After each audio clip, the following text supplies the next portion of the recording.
Assalamualaikum warahmatullahi wabarakatuh. Anda kembali bergabung dalam program Muslim Update Achoa TV. Selain menyajikan sejumlah informasi aktual dan menarik, hari ini kami hadirkan Ustadz Atabik Lutfi yang akan membagikan tausiahnya.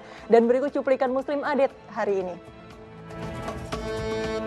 Belasan rumah di kawasan padat di daerah Tambora, Jakarta Barat ludes terbakar. Diduga api berasal dari lantai 2 rumah warga yang juga ikut terbakar. Selain menghapus dosa, warga binaan di Kabupaten Pinrang, Sulawesi Selatan mendapatkan kesempatan untuk menghapus tato di kulit mereka. Kegiatan ini dilakukan secara gratis dan sukarela oleh sejumlah relawan. Sebuah kegiatan belajar mengajar yang unik dipraktikkan oleh seorang guru di wilayah Kediri, Jawa Timur. Di tempat ini pendidikan dan kajian Al-Quran dilakukan dengan bahasa isyarat. Dan berikut kita simak Muslim Update hanya di Achoa TV.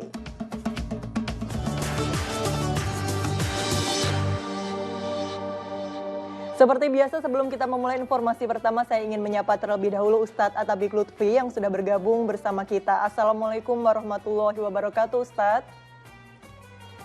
Waalaikumsalam warahmatullahi wabarakatuh, Mbak Nurul.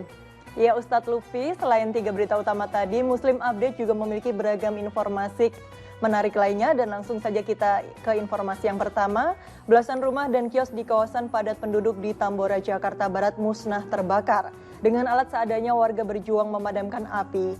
20 unit mobil pemadam kebakaran dikerahkan ke lokasi kejadian dan api akhirnya berhasil dipadamkan.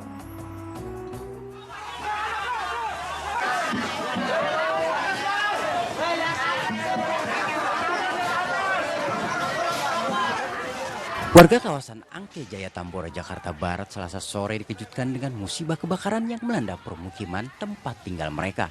Kobaran api tampak dengan cepat melahap belasan bangunan rumah dan kios milik warga di tempat kejadian.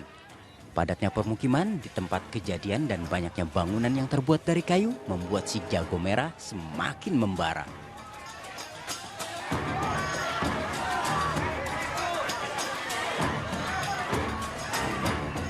Warga berupaya memadamkan api dengan alat seadanya.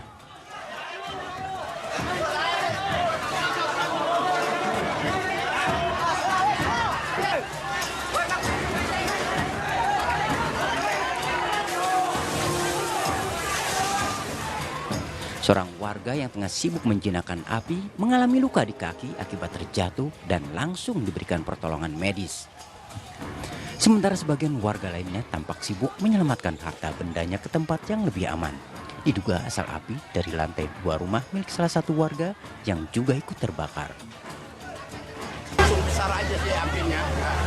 Api langsung membesar, Pak? Besar. Itu dari rumah siapa, Pak? Rumah Babarja kelihatan. Babarja. Babarja.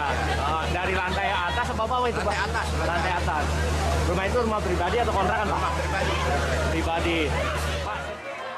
Selang 2 jam, api dapat dijinakan petugas yang mengerahkan 20 unit mobil Dinas Pemadam Kebakaran Jakarta Barat.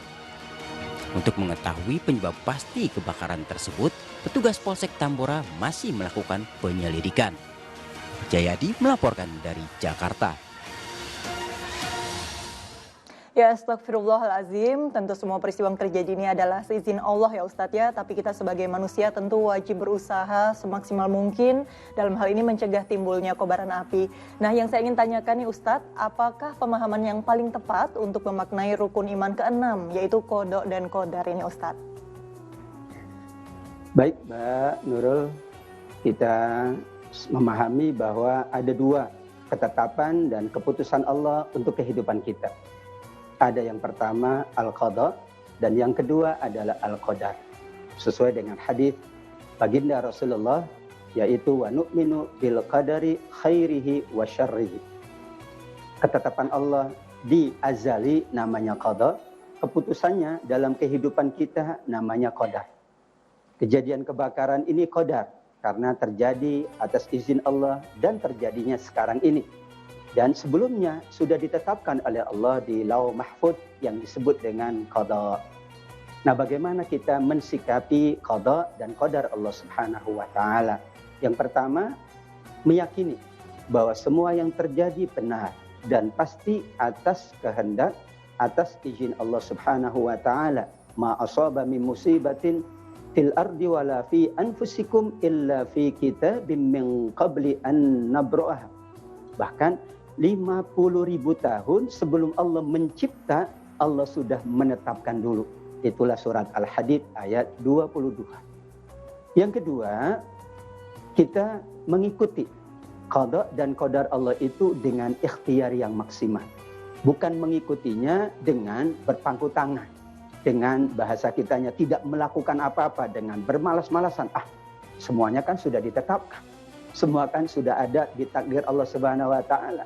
Justru kata Imam Al-Ghazali, semakin kita menjalankan ikhtiar, semakin Allah juga sayang kepada kita, dan insya Allah yang Allah tetapkan adalah kebaikan-kebaikan. Bukankah ada namanya Lailatul Qadar, malam keputusan, malam ketetapan.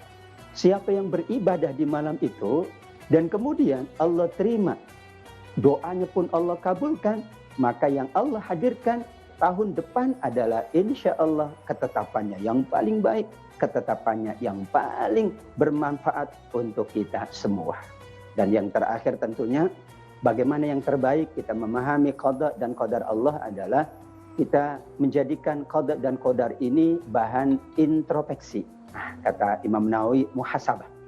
Kan berarti kita, ini ketetapan Allah, mungkin ada salah hamba. Ini yang Allah tetapkan, mungkin hamba harus lebih baik lagi, harus lebih gigih, harus lebih sungguh-sungguh lagi berusaha. Insya Allah tidak ada yang tidak baik manakala Allah menetapkan sesuatu, apakah untuk kebaikan sekarang atau nanti di dalam surga Allah Subhanahu wa taala. Amin ya rabbal alamin. Ya Ustadz, semua yang terjadi adalah atas izin Allah Subhanahu wa taala, dan semoga saja ini menjadi cara bagi kita semua termasuk para korban kebakaran untuk tetap berintrospeksi dan jangan lelah untuk tidak berikhtiar, artinya harus tetap berusaha, dan semoga ketetapan yang selanjutnya adalah ketetapan yang baik insya Allah. Amin amin ya rabbal alamin.